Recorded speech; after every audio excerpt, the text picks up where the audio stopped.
যাদের জন্য করলা কামাই, মরলে তারা চিনবে না।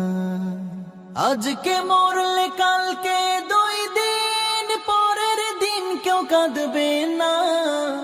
যাদের জন্য করলা কামাই, মরলে তারা চিনবে না।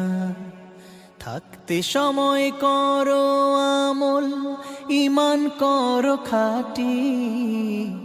থাকতে সময় করো আমল, ঈমান করো খাঁটি। শেষ ঠিকানা তোমার আমার 3.5 হাত মাটি। শেষ ঠিকানা তোমার আমার 3.5 হাত মাটি।